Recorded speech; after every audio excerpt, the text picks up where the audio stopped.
Recently, a pro-Khalistan group held a rally outside Malton Gurdwara in Toronto, Canada, where they made a shocking demand: the deportation of Hindus from Canada. Can you imagine that? This protest happened during Sikh Heritage Month, which is meant to celebrate the contribution of Sikhs. Instead of celebrating, however, the protest focused on separating communities, which has now raised big concern. Now, to understand why this exactly happened, let's look at the history of Khalistan movement. The demand for Khalistan, a separate Sikh homeland, started in 1980s in India. It led to violence and many years of conflict.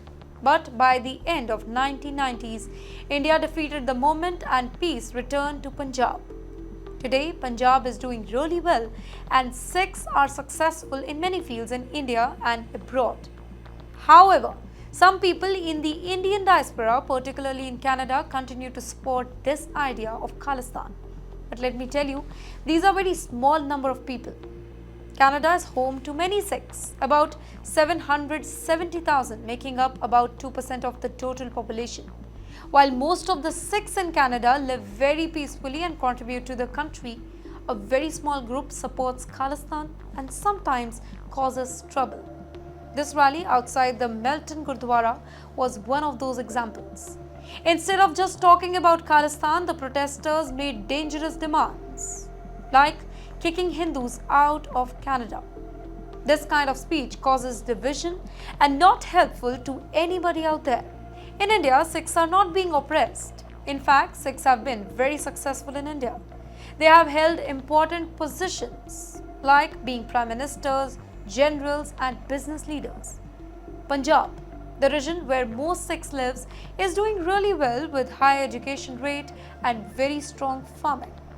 The idea that Sikhs are oppressed in India is not true, but some Khalistani groups continue to spread this idea. India has raised concern with Canada many times about Khalistani extremism. India believes that these groups are a threat and they can cause violence.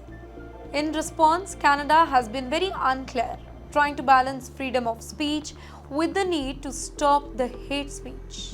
But events like this rally shows that these ideas can spread and cause harm. If Canada allows these kind of ideas to grow, it could hurt the peaceful, multicultural society that Canada is known for. Many Sikhs and Hindus in Canada want nothing. They have nothing to do with the hate or division. They just want to live peacefully, build businesses and contribute to the community. This protest and the hate it spread doesn't represent their value. If these ideas continue, they could cause fear and tension in the Canadian society. Now, Canada and India are both very important countries with very strong ties, including trade, education or cultural.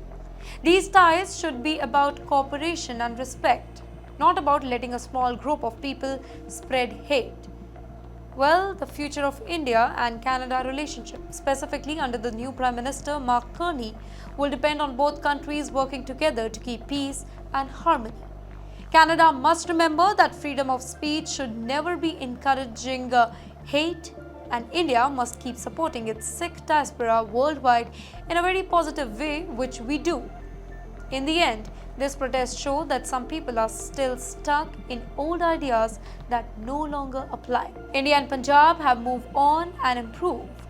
And now it's time for the people supporting Khalistan to do the same. Canada should focus on unity, inclusion and respect for all of its people, not letting a small group cause the division.